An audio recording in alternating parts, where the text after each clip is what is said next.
Hello, everyone. It's Lee Henson, President and Founder of AgileDad, and it's time for today's episode of the Daily Stand-Up. So without any further ado, let's get started. It's Thursday. The week is winding down. We're winding up for a good weekend. Life is good. And I have a topic that's been kind of in the hot seat. It's been a hot pocket lately. It's about product teams and product management. Today, I want to talk to you about 4 traits of a wildly successful product team. This was brought to my attention, and I thought that, what a great way to kick things off. I love when teams organize and celebrate around products. In fact, one of the things I encourage people to do whenever they talk to me about scaling is I have a conversation about descaling, where I talk about scaling back the number of products or initiatives you're working on so that you can have some more dedicated focus. So here are the 4 traits of a wildly successful product team. Coming in at number 1, these teams build a product vision and strategy from deep customer insights. They're not trying to create this on their own. They know who they serve. They know what fundamental problems they're trying to solve. They know how best to address them. They have a single focused definition of success.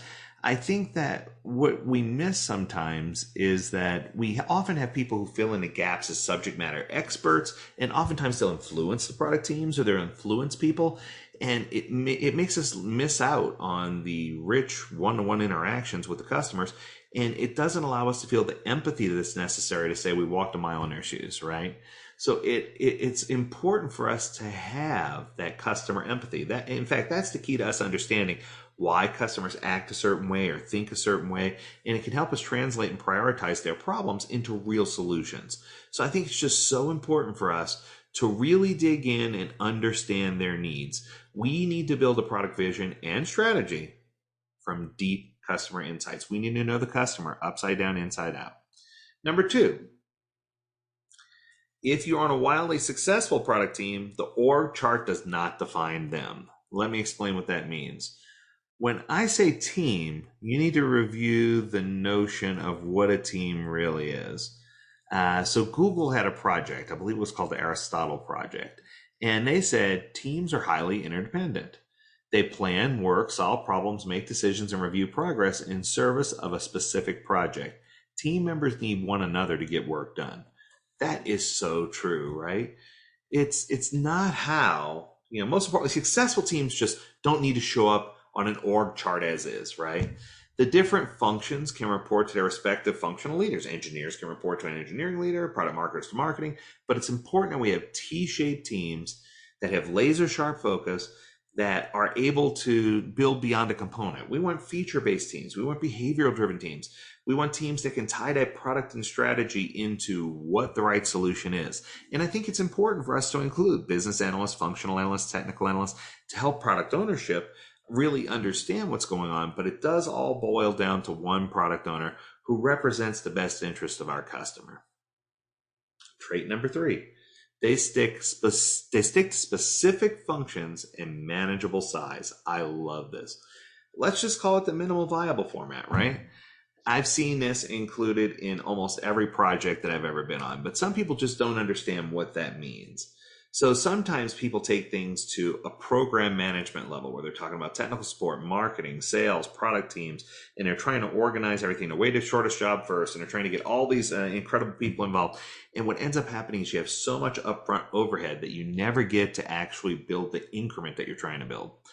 So there's been a huge debate going on whether product marketing belongs to product teams. Well, it does, but there's also other pieces of this where product teams really need to dig in and understand what is happening in the organization, what is happening with the customers. And, I think that if you get these people involved and you get the cross-function that you need, you'll start to see teams grow naturally, and you'll start to see problems being able to be solved internally, and you'll see things streamlined. I think that one of the problems that I see with most of the scaled frameworks is that they have so much upfront heavyweight that it sort of trickles off by the time it gets down to the team, which is good.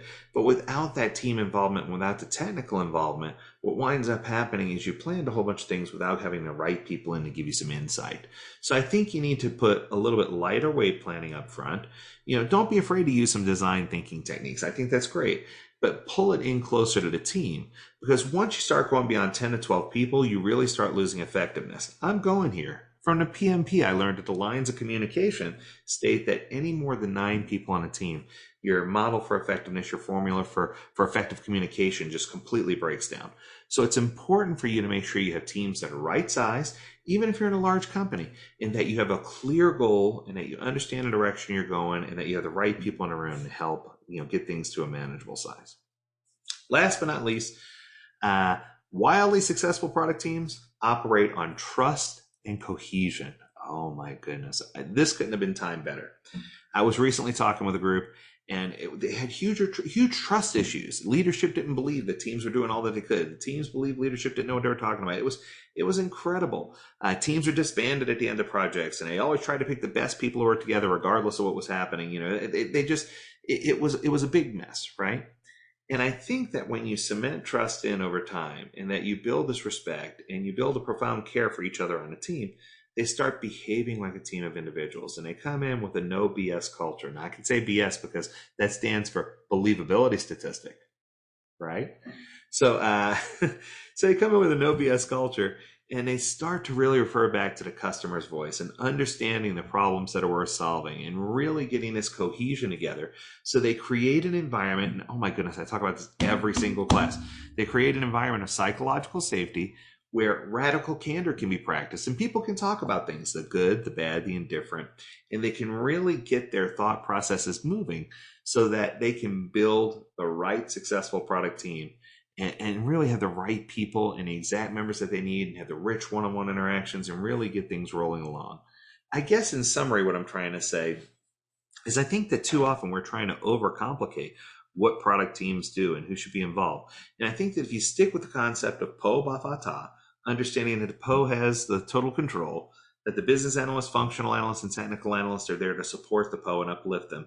And you have lightweight upfront planning, but involve concepts of design thinking. Make sure you have a clear vision and strategy. Get things in place. I can promise you that agility will lead to success if you keep things nice and tight. So that's going to do it for today. I hope that you enjoyed this episode of the Daily Stand-Up Podcast. As always, we encourage you to tune in to AgileDad.com where you can learn more about this topic and others. And as always, we encourage you to stay healthy, stay well, and stay agile, my friends. Until next time, do take care.